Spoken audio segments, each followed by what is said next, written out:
Podcast. I'm your host, Jonathan Mast, and I am really excited today to have Erin Harrigan with me. Erin and I had the opportunity to meet probably about a month and a half ago. And in that process, we had a short 15-minute chat. And I just really was enamored with Erin and her coaching and what she does. And being a Christian as well, I'm really excited to talk to Erin about her coaching, what she does, how she integrates faith with that. So before I tell your whole story, Erin, if you would, tell us and tell our audience a little bit about yourself and how you got, I guess not how you got started, but let's start with who do you serve and how do you make their lives better? That sounds great, Jonathan. Thank you so much for having me on. So, I'm Erin Harrigan. I'm a Christian wife of 30 years. I'm an empty nest mom of two 20 something daughters and the mom of Rory, the Bernedoodle. And I love tacos and I love the beach and I love good cheese and red wine and singing along to Broadway tunes, which I think is really important that you know that about me because I am fun and I'm a Christian business coach. My clients are high achieving women who believe in Jesus, and they're either in an established 6 or 7 figure business or they're in an established professional career. And that may mean that they're looking to transition out into their own business or they're leveling up to a new space in their professional career. They tend to come to me because they've had great success and all of the outward evidence of that. But inwardly, they're unfulfilled, they're empty, and they tend to be overachievers. So I help them learn to keep Jesus as CEO of their business and do what I call redefining hustle so that they can work with clarity, serenity, and fulfillment. I absolutely love that. And that reminds me of some things you shared on our first interview when we chatted and all that. I'd love to unpack a little bit though, Aaron, and understand, maybe a little bit about your background. How did you get Mhm. into coaching? And then of course we all know that, niching down is the thing nowadays. Everybody talks about that. And I've done it as well. And it really has made an impact on my business. Yeah. But you kind of niched and then niched again, not only Mhm. doing Christian business coaching, but then only for women. Can you talk to us a little bit again about how that happened and how you made those choices? Sure. So my background is I spent about 30 years in a corporate setting, everything from sales executive to team leadership and direction to strategic planning and visioning. And I started my first entrepreneurial endeavor in 2010. It was in a multi-level marketing business with the idea that it would take me out of corporate. And the reason was while I was making great money in corporate, I was also missing a lot of time with my family because I was traveling about 70% of the time. So I started that business endeavor in 2010. And 2 short years later, while I was planning to exit shortly after that, I was let go in November of 2012. There are a multitude of reasons that I believe that happened. But what came out of that was this insatiable, unquenchable desire to make my business work at all costs. Now, I've always been tenacious. I've always been a driver and striver. My nickname in my last corporate endeavor was Pitbull because I'd get on the bite and I wouldn't let go until you told me yes. So I transferred all of that into this multi level marketing business and I had great success. I had achieved 3 of 4 levels. I had the company car. I had the luxury house and all of the things. But again, I was just feeling like every achievement that I reached was never fulfilling enough. And so on a fateful day in October of 2014, so coming up on 10 years, I had a conversation with a mentor in my business who I thought was going to say, you just need to do more and you need to hunker down and you just need to go be more focused. But instead, what she said to me, Jonathan, was, you don't know who you are or whose you are. Do you have a relationship with Jesus? Now, I was raised in the Catholic Church, and my mom, as a single mom, always taught us about God, but I didn't have a personal relationship with Jesus. And at this time in my life, I was very much into New Age and universe. And so it was sort of this mashup with Jesus, this guy. And I was praying to God, but I didn't have that personal relationship. And from where I sat that day in 2014, where my business looked like it was burgeoning on the outside, but my finances hadn't caught up yet with the job that I lost. And I looked up and thought, well, where else can I go? And so I gave my life to Christ that day. What ensued from that was a complete stripping away of pride and idolatry. I idolized money, I idolized achievement, I idolized material things because I had grown up without those things. So over the Hmm. next few years, he just really peeled those layers away. And then in 2018, As I was trying to figure out what was next, because I was always about what's next, I really felt the Lord say to me, "Why don't you let me drive and you go help my ambitious daughters, those women who are just like you? They've had all the outward success in their own strength, but they don't know that I didn't make them to work that way." And so I began coaching. I had coached throughout my corporate career because I'd been a team leader, et cetera. I'm the oldest of four, so I like to think I coached my siblings, although they probably wouldn't Hmm. agree with that. And so I started out with a couple of coaching clients in 2018. And from there, things began to unfold. There was so much information that the Holy Spirit had given me to share.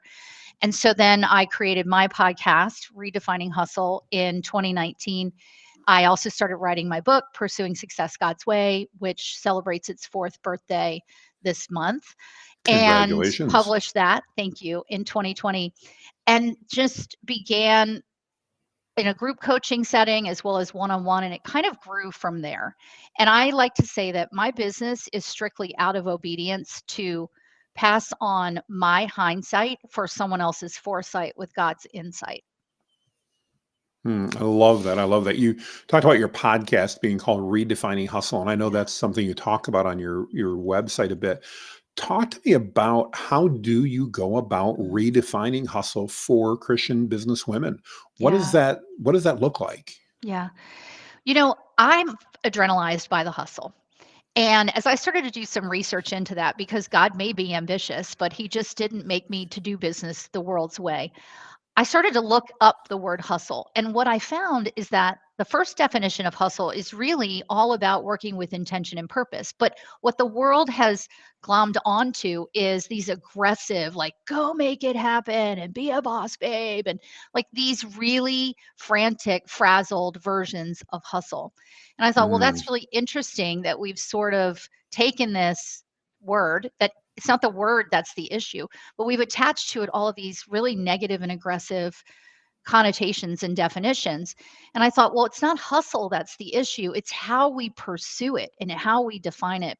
So, through much prayer and guidance from the Holy Spirit, I really began to break that down. And I read a book by Melinda Fuller called Obedience Over Hustle. And in that book, she said, the word hustle is not in the Bible, and we wouldn't think that Jesus hustled. But if you look at his ministry, right, he worked with intention and purpose. He worked with small groups, with large groups, one on one in various different settings.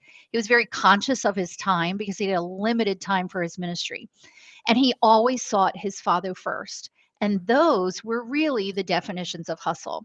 And so I began to plant my flag in this place that was like, well, it's not the way we think of hustle, but it's also not swinging the pendulum to anti hustle, which has become a movement in the last couple of years. It's really meeting in the middle and saying, how do I emulate Jesus in my work? And the way that I help Christian women understand that is you are really, really good at what you do, but you've been doing it out of your own strength and power. What if that hustle could still fuel your adrenaline, but you did it in a way that emulated Jesus with intention mm, and purpose and timing and always seeking your Father first? It's not taking your foot off the gas, so to speak, Jonathan, but it's really about applying a more steady pressure to that gas pedal, or better yet, letting Jesus drive the car and you show up in obedience to use your gifts, your talents, your skills to bring value to the marketplace. And I have seen such a sense of relief, like a literal deep breath, shoulders falling down to the women who have embraced that idea of redefining hustle, because it acknowledges that, like I said earlier, that they were made ambitious, but that they don't have to run at the pace of the world and sacrifice everything to be successful. I love how you pair that together, and I'm really curious. How do you take that ambitious entrepreneurial mindset that is, by the time again you're talking successful women entrepreneurs and business leaders at this point, how do you help instill in them that it's okay not to do what we've been trained our whole lives to do, Mm, which is just hustle, hustle, hustle. And yeah, I'm even asking as a guy at this point, it's sure. like, okay, that's part of what society instills. And even to a certain extent, we're and again, to a certain extent, that's supported by, hey, make your business a godly business, but then Mm, somebody's got to make the money to give away. So we sure. push harder to make more money, so we've got more money to give away. How do you find or how do you help those women find that balance?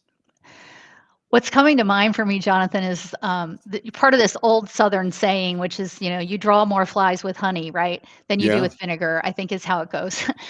And really, it's about stepping back and number one, taking a breath to understand that all this time, especially because so many of the women I work with have been Christians their whole lives, they just haven't connected the dots to faith and business. They do faith Mm, really well in life. But when it comes to business, they think they have to grind it out, right? And so it's helping them to take a breath, first of all, and say, God has given you these gifts. God has given you the talents and the skills. And your business is truly his vehicle. It's not yours, but he's given you this vehicle to make kingdom impact. So if that is true, and we know and trust that God is the great provider of all things, then can you recall a time that maybe in new age they would call it you're in the flow or something like that, but can you recall a time that while you were working there was an ease to what you were doing, not that it was easy, but there was an ease, and mm, as you showed up from a place of calm and peace, focused, doing the work, that things began to happen or unfold in a way that was greater than you could have imagined. And inevitably, you can think of one or two examples of that in your life. Now, imagine if that's how you worked all the time. It's not telling you to not work hard because hard work is important. The Bible tells us that. But it's when you let go of it and allow the outcomes to be the Lord's, as you start to experience those opportunities and those moments, you begin to hunger for that, right? hmm And that starts to break the chains of the overachievement and sort of breaks us out of the mold of what the world has told us. Because listen, we're in business for various and sundry reasons, but one of them is to make money. And there is nothing wrong with that. However, if we're going about it at a place where we're constantly chasing money or we're constantly chasing the clients, I mean, that just makes me tired thinking about it, right? So it's Sure. really about helping you understand that there have always been moments where God has led and you have allowed him to lead, and it's turned out far better than you could have thought or imagined, as Ephesians 3:20 tells us. hmm So imagine hmm you could work that way all the time. Now, that doesn't mean that we don't have our moments. I had a moment last week. I was on vacation with my husband. We're on the golf course. I get an email from my insurance company that tells me, "Hey, we haven't received your payment." And I'm like, "What the heck? I sent that 2 weeks ago, right?" And I had to stop myself and go, "Hold on, hold on. This is God's business. This is God's money." So one of a million things could happen, but Lord, I'm trusting that this is going to work out how you want it to work out so that I could step myself out of it. And inevitably, a couple days later, I heard from them and they said, "Hey, we got the check. It's not a problem." But we have to stop ourselves from trying to white knuckle all of it. Mm. And that takes time and it takes a daily choice and a daily practice, which frankly is why you need a coach. No, that's so true. There's so much there to unpack, and I love what you're saying about it. It really is a choice that we make as Yeah. entrepreneurs, not to. I love how you said, not to white knuckle every situation that comes up. I think again, it's just a. I don't know if we're predisposed to that as Mm. entrepreneurs and business Mhm. leaders, or where that comes from. But I know as I've aged and grown a little bit more mature, I've certainly learned that myself. That virtually nothing that happens today is going to matter a week from now, or Right. certainly not a year from now. And so Yeah. it's not worth getting that upset about it in the big picture. I'm Right. curious from a Christian coaching perspective, Erin, how do you help entrepreneurs seek and understand what God's will is for their Mm. business? I know you mentioned the Holy Spirit, and I've learned so much about the Spirit's role in our life in the last couple of years. Much like you, well, I don't know, I grew up in the church, and then I fell away from the church, Mhm. and I Mhm. came back to the church, and in Yes. a very different way, in a much more intense Yeah. personal relationship, like you've described. Amen. But I'm really curious. I don't know. I don't want to say that's not the majority, but I think there's a lot of Christian business people out there that don't necessarily have that personal relationship, or at least not the one that they could have. Sure. How do you help guide them to seek God's will for their business? Well, I just did a podcast on breaking down Romans 12:2. Do not be conformed to the ways of this world, but be Mm, transformed by the renewing of your mind. And the last part of that says, and then you will know God's perfect will. I'm yes. paraphrasing. No, it's That okay. last piece is so important because I do work with a lot of women who are like, I don't know what's next for me. Like, I know I've done this and I have this experience, but I feel that there's something more. But how do I know what God is saying? Well, first of all, we've got to start with knowing Jesus. And then we've got to be in the word. We've got to build that relationship because until we know his character, like how can we fully trust him? Right. And oftentimes I find our challenge with following Christ is we just want to be in charge. We want to control it. So We don't true. want to fully surrender everything because let's face it, we know how things are working while we're guiding it. Although, we could have a Dr. Phil moment and say like how's that really working for you, right? That's the piece, it's the surrender. And again, that takes practice. It takes being in the word. It takes really every day surrendering to say, Lord, this is your business, not mine. Do with it what you will.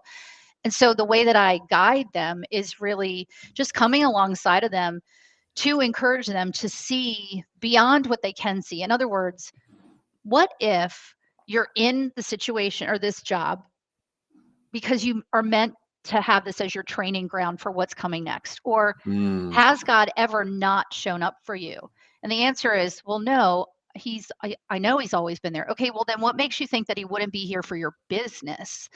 Right. And really, mainly getting them back into a practice of daily prayer and daily time with the Lord, because I know when I am not in my daily practice, my day is a mess and my head is a mess. And that's where the enemy wants us. oh, absolutely. Absolutely. It makes me think of timing. And I know you've Mm. talked about the importance and the significance of timing in business. How can you discuss a little bit of the significance of timing in business and how that relates to following God's plan? You know, there's a difference between kairos, God's perfect time, and chronos, what we know is logical Hmm. calendar clock time. And there's a psalm, it's Psalm 90, I want to say verse 12, that says, again, paraphrasing, a day to you is like 1,000 years and 1,000 years a day. Yes. Oh, yes. Oh, so when we think about that, Jonathan, we think, you just said this earlier, like what's happening in this crisis right now is not going to matter a year from now, 5 years from now, 10 years Yeah. from now. And that is true, and I think sometimes we get so caught up and it has to happen fast. I was talking to a potential client today, a gentleman, in fact, which again, this is about being flexible to be God's molded vehicle, right? Like, if he wants me to work with men, he's gotta tell me that, and he said, "Yes, talk to this person," right? But he was saying as he's starting his consulting business, "I have a 3-year plan, and in 3 years from now, I wanna be here." And I said, "That's so wise because we often overestimate what can be done in a year and underestimate what can be done in 3 or 5 years. We So want it true. today. We are an instant gratification, drive through, microwave society. So we want it to happen now. And God just doesn't work that way. And what's hard about that is, or what challenges us about that is the waiting, right? But what's so beautiful about that is this word suddenly. One of my clients just brought this up to me suddenly. So many places in the Bible it says, and suddenly God did X, and suddenly the angel appeared to Mary. And when you think about that, as long as we are obedient, if it is God's will, he can move in the blink of an Mm, eye to make something happen. And I've so seen true. this in my clients, I've seen it in my own business. And so we have to sort of let go of the construct of time and step back and say, Lord, I know you are my great provider. You are my compass. You're my great positioning shepherd, my GPS. You know what my family needs. Show me how to get there. Show me what to do. Show me what is the next right step. And he does. And then what happens is in our obedience, he loves to surprise and delight us. So something will happen that suddenly happens. It seems to come out of nowhere. And I believe God does that because he loves to give us that opportunity to go, oh my gosh, that could never have happened without God. And he's like, yeah. Mm, So we've got mhm. to, and it's hard because the world everything has to happen right away. Does it though? Like we have to ask ourselves that, does it?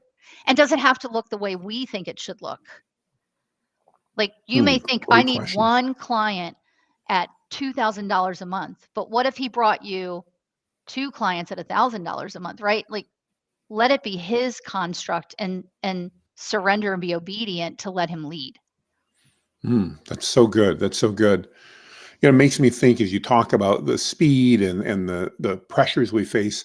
I know, at least for me, and I think a lot of entrepreneurs like that. We thrive on the hustle. Mhm. We We do.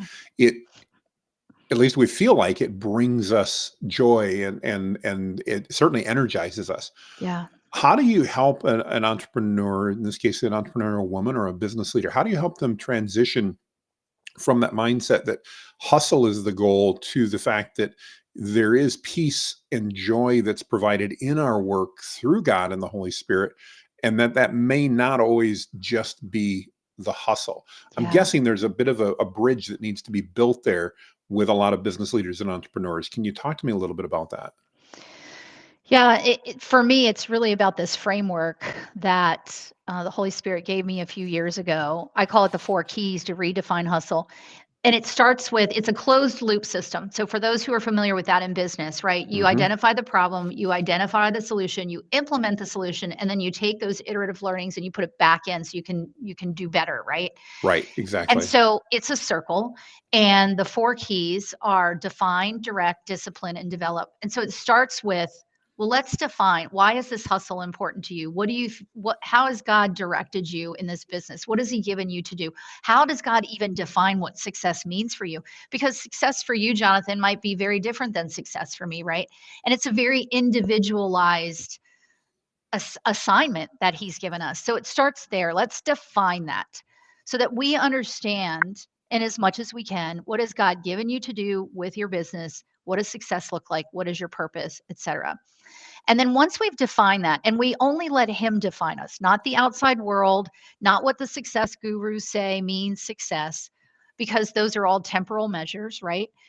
Hmm. Once we've anchored ourselves in that, then we can go to the next key, which is direction. Okay, God, I know what you have said success means for me. I believe I hear your will for my purpose and what I'm supposed to do.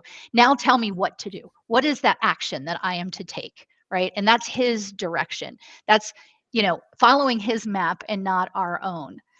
The third key is discipline, because it's great that we know how God defines all that for us and we've heard his direction, but what do we have to do? We have to put feet to our faith. Faith without works is dead. We've got to take action. We've got to step, because there's no way for us to be able to move in the direction that God wants us to if we're sitting still because we're afraid to, or what if I make the wrong move, or what if I'm successful and then what does that mean about me, right? So the discipline piece is the action. We're taking action on how he's defined and directed us. And that fourth key is develop, because there are things we're going to learn along the way. Here's an example. For all of this time that I've been coaching, not all of the time, but a lot of the last 3 years, I would say, it has been clear that I was to niche down and work with high achieving women who own their own business and have at least a 6 or 7 figure revenue, right? Well, over the last month, God has said, no, now I also want you to work with professional women, women who have Mm, been on the corporate ladder.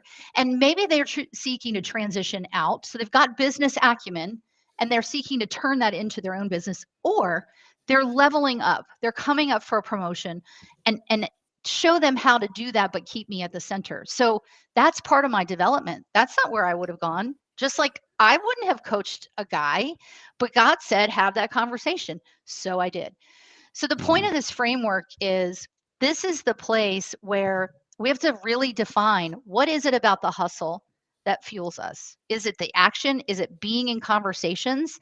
Is it the feeling that we have to take action and therefore we rush our action? Is it the feeling that I got to go make the money and I got to find the client, which is very different than, no, I'm being obedient and the clients find me?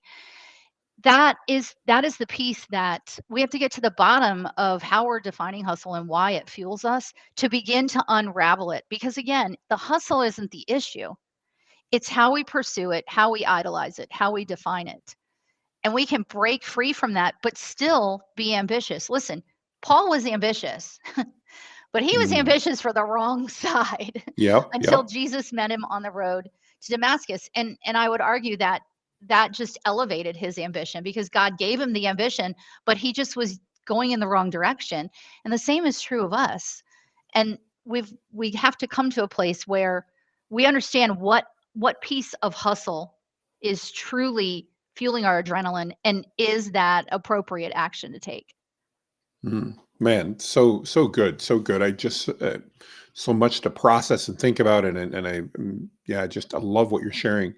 I want to take a little shift in conversation here, and I want to Sure. move more over, in this case, to a practical step. And I want to talk about your podcast for a moment. So Hmm. you started a podcast, Redefining Hustle, Yeah. and I'm just curious, as a coach and a businesswoman, what caused you to do that particular? My background's digital marketing, so I'm just insanely curious.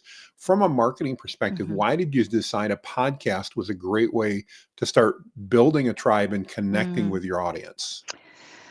Well, back to my network marketing or multi-level marketing days, I was in the car a lot and we were always taught to use our university or our car as a rolling university. So I listened to a lot of podcasts. And what I loved is as a busy woman, even while I was bridging both my business and my corporate life, that I could learn, that I could be trained, that I could hear from experts while I was on my way to somewhere in these Mm, like 15, 20-minute snippets. So when I worked with my coach at the time back in 2018, she said, I said, I have all of this information, all of this content, all of these ideas. I got to get them out into the world. And podcast was the way that we decided to do that. And at the time, I didn't know how much sense that made, other than I just knew that it was a great vehicle because I had experienced listening to podcasts. So started the podcast. And as I've grown in my business and I've worked with other coaches, I've come to understand that my content personality, if you will, and there's video, writing, stages, etc., is audio.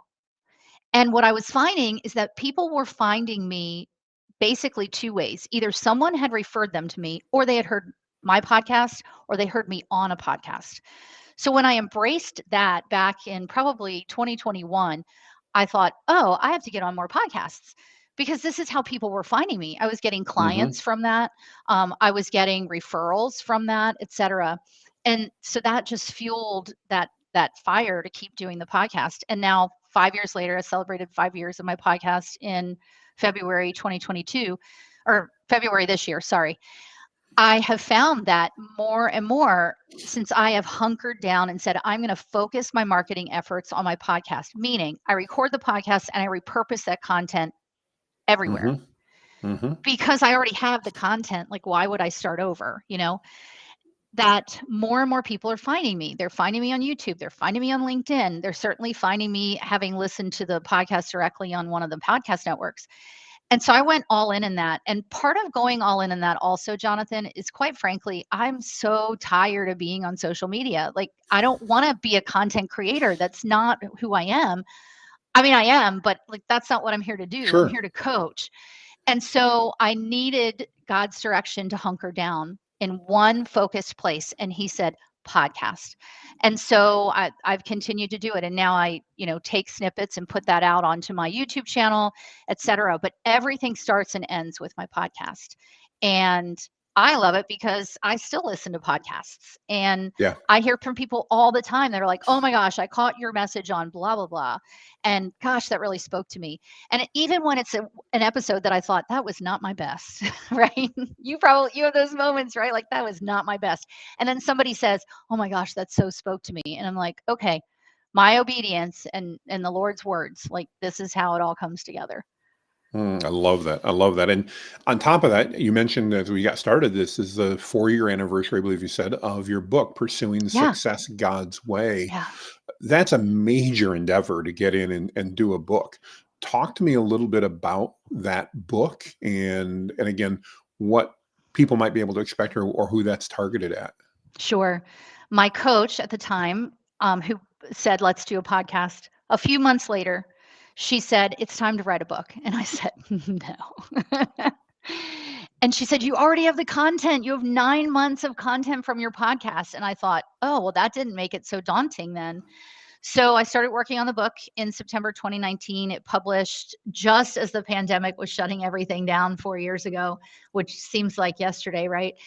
It And the does. book was really to answer the call of what I was looking for at the time. So when I first stepped into my relationship with Christ, I didn't find any materials, and I'm a learner for life. So I was looking for anything I could get my hands on that talked about how to be a Christian woman in business and what does it mean to let the Lord lead you in business. And so I wrote this book for the women in business, and really any Christian. It doesn't have to be, Christian woman. It could be a guy too. And it's a little bit of my story of how I came to that place. And then it's really a guide manual so that people know what it means to pursue success God's way. The subtitle is Pursuing Success God's Way, a practical guide to hustle with heart. So how do you even do that? Like, how do you even do business the way he wants you to? And there's 5 principles in there. There's a here's the principles, and then there's a here to apply them. Here's how you apply them. And then there's a chapter on, okay, now what happens when something goes wrong, because it will, right? Yes, absolutely. And then kind of like the circle of light, like how do you keep doing this? And so it's really a practical guide, and it's like sitting down with me and we're having a conversation just like we're doing now. But I also wanted it to be where you could read a chapter and still get so much out of that chapter, even if you didn't read the whole book. So that was my first book. And then I have a journal, the Redefining Hustle Journal, which will be published soon. I'm working on that now. My first book, Pursuing Success God's Way, I'm getting ready to work on the audiobook. So that's exciting. And Absolutely. I, I think I have another book in me. I wrote a collaborative book. I was a chapter in a book called We Lead for Mhm. business women. It's not all Christian, but my chapter is. And I love writing. And I have a ton of content because I've been doing a podcast for 5 years. So I encourage anybody who has a podcast, like, go use that content. You probably tell them that all the time in Oh, your yeah, business. absolutely. Yeah. Well, and again, great advice overall, and I just love how you're focused on sharing and helping guide people to those new steps and Yeah. understand really what God has in mind for their lives. And Mm. speaking personally, what I really can see through your coaching is that you're helping bring a peace to them that maybe they've Mm. never experienced Right. before. And Yeah. you're doing that through that, not only their business, the love they have there, but then the love they have for their faith and Christ, and bringing that together and seeing how that really can be in harmony with each other, Yes. even though the Yes. world tells us that, oh no, those are two separate things. Go to church on Right. Sunday, do your business the rest of the week. Right. I love how you bring that together and say, no, as Christians, it's really our duty to pull those together and to live every day, That's right. both to glorify God and to serve others through our business. Mhm. And those are not mutually exclusive That's goals. right. Yeah. I absolutely love that. I absolutely Yeah. love that. And I just So wanna talk, say one yeah, thing about please. the peace part, because things are going to go wrong in business, Oh right? yeah. It's not always gonna happen the way you want. People are gonna say no. People are gonna walk away. I'm walking through with a couple of clients right now that someone, she had to cancel an event because she didn't have the attendance, and that's hard. But the only way that you can truly live through that is to have a sense of peace from the Lord. Like, I know I used to do it and I was up all night and it was awful. And that peace is so important because business has its ups and downs, and to weather them all, you want to be able to weather them from a place of peace. Oh yeah. So well said. So well said. As you take a look at the future, where do you see the Christian coaching business going? Where do you see your business going? Again, I know my crystal ball, I always joke, is a little bit cloudy and very cracked, but Always. um, as you take a look at that, what do you believe God has in store for your coaching business, and how do you feel you're going to be able to continue to help those women as you move forward? Mm. Well, I think the Christian coaching space in general will continue to grow because there's a lot of executive coaching out there, especially for professionals. But if you're a Christian professional, wouldn't you love to have a business coach who has business acumen, but also biblical truth, right?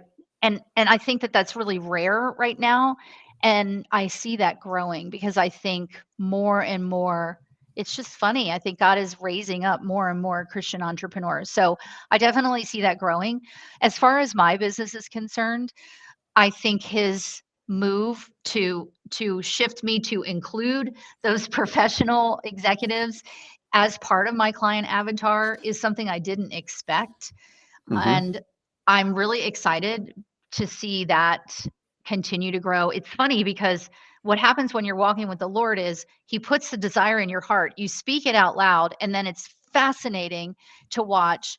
Like people start to, I had 2 or 3 discovery calls within a few days of me saying, huh, I think I'm supposed to also coach professional women in the corporate world. And I, 3 people reached out to me. Like, I don't even think I said it out loud, but Yes. it's obedience. So I'm really excited to see where that goes because I think where I sit in my mid 50s, that there are a lot of women in their 40s and even 50s, but who are looking at they have this really long tenure and incredible skills and talents, but how could they parlay that into something that perhaps makes more impact or perhaps gives them more quality of life or freedom or whatever that is, but they don't want to make that move without the Lord because they potentially made the move into corporate and have stayed there because it was safe and secure, but they may not have been willing to take the risk to step out and see what the Lord wanted to do. So I'm excited for that. I'm excited for my audiobook. I'm going to be working on that coming. I do believe I have another book, which will be the follow on to my first one, which is really about redefining hustle. And then just, looking forward to seeing what he's going to do over the next few years. My husband's retiring in 10 years from the federal government. So will he keep me coaching? I don't know. But I'm all in it for whatever he wants to do. And quite honestly, Jonathan, if tomorrow God said shut it all down, it would hurt, but I would shut it all down because I don't want to walk out of the center of his will. I've been there and it is not fun. No, what a profound truth there is there, and that's what a great share. I love that. Yeah. Well, Aaron, I did not prep you for this, and I don't on purpose because I love to get an honest response. But the name of our podcast is the 91 Day Success Podcast. And you mentioned, sometimes with women that are in corporate or in Mm, executive or professional positions that want to step out. mm, And the goal of the 91 Day Success Podcast, the name really comes from a book that I read that talked about 30 days. And I didn't think 30 days was long enough. yeah. But the question is this: if you were advising one of your clients that was starting out and they had a very limited budget, in this case, may Mhm. not fit in with your perfect avatar, Mhm. but they had $1,000 to invest in the business and they had a goal of generating $10,000 in revenue in 91 days, that's 3 months. What advice and counsel might you give to that person who is saying, okay, it's time. I want to start a new endeavor. I need, whether it be a side hustle or a new business or whatever. What advice might you give them to stay within those constraints? You don't have to worry about lifestyle. You don't have to worry about the car and the food and the kids. That's Mhm. all fine. But the business, you've got $1,000 and you've got 91 days. Somebody says, go. What would you recommend? Wow. That's a big question. I know I've put you on the spot I know, no, 100% it's here. okay. I So, mean, it would be really easy for me to say, "Go find a coach." But there are there are some fundamental pieces that I think every business needs that we overlook, like mhm. getting your business set up, whether it's an LLC or whatever. Hire a bookkeeper. Um, you know, to me, those are some fundamental things, right? Like take that $1,000, hire a bookkeeper. So you're starting out all of that. Hire, even hire somebody that can advise you on all of the business Mhm. licensing or whatever that looks like. Um, and then get clear on who you're serving, what is their problem that they desire to solve, and how do you solve that? So maybe that's working with a coach. I know there are fantastic resources that are free, like the Small Business Development Center, that Mhm. can help you with some of those things. But that $1,000 to me, I think is really about setting up some key systems and structures. One of which I think because I'm all about financial stewardship is getting your finances in order. So hiring that bookkeeper. I don't know, Absolutely. maybe that's a really boring answer, but No, not at all. And the beauty of this, there isn't a right or wrong. yeah. We've asked over 60 business coaches and entrepreneurs that exact same question, and believe it or not, I've gotten 60 plus different responses, Yeah. and there's snippets in each one of those. And it's interesting. You mentioned if you have a podcast, you've got all this content. And one of my goals, and I don't know if I'll ever get there because I never seem to have the time, but is to take all of these episodes and to turn them into a book with that Yes. advice. I think it'd be a lot of fun. So Oh my we may or gosh, may yeah. not get around to that, but I think that'd be fun. So, well, Find a as, transcriber. yeah, there Start we there. go. Exactly. Yeah. Yeah, As yeah. as we bring the plane in for a landing here, Erin, what advice would you give if you had to give one piece of advice to our listeners who Mm, maybe are striving to succeed in business, but how they can do that while staying true to their faith? What might you leave them with? mm. At the end of every podcast episode, I say two things. One is God made you ambitious, but he did not make you to work the world's way. So remember that. And then the second thing, which is the action behind that, is tune out the world. Stop, like, you know, tune out the world and what the world says your business should look like. Tune into God's truth. Go to him, seek him, understand and find what he's telling you to do. And then turn up your focus. Because when you got noise canceling headphones Hmm. on, this is what it's like. You put these headphones on and it cancels out everything else so that you can listen to what's actually being played. And that very many times for me, I'm listening to some kind of classical music or intense study music or instrumental Christian. That allows me to focus. That would be where I tell everyone to start. Mm, that's great. That's what great advice. I think that's fantastic. Thank you. Well, I want to thank you for joining me today. I know you've got an incredibly hectic schedule, and I'm thrilled that you were able to take the time to talk to myself and our audience here. Yeah. I'm just totally enamored with your style and the coaching that you do, and Oh, thank I you. really think the world needs more Christian business coaches that have that business experience, but also Mm, have that faith perspective. And I just want to commend you on following God's will there, and obviously embracing that. I think that's always exciting when I can watch another entrepreneur that has really listened and it continues to strive daily to follow God's will in their yeah. business and turn that business over to Him. So, just kudos and thank you so much for all you've shared today. I'm very very grateful.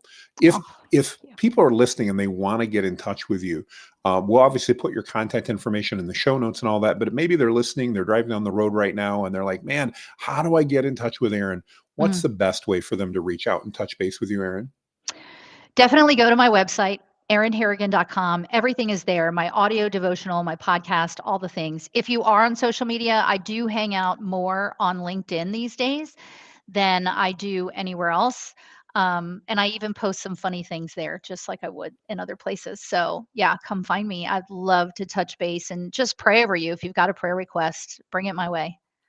I love that. That's so powerful. It's so powerful. Well, again, Erin, thank you for your time, and I want to thank our listeners too. Whether you're catching the replay in a car, on the video, wherever this podcast is out, we thank you for your time, for listening. We cherish you, and we also cherish your feedback. We would love to get your comments and your feedback on what you love about the 91 Day Success Podcast, and maybe things you don't. We've got big, broad shoulders, and I'd love to hear that as well. But thank you, everyone, for joining us. Make it a great day, and we will see you on the other side. Bye bye.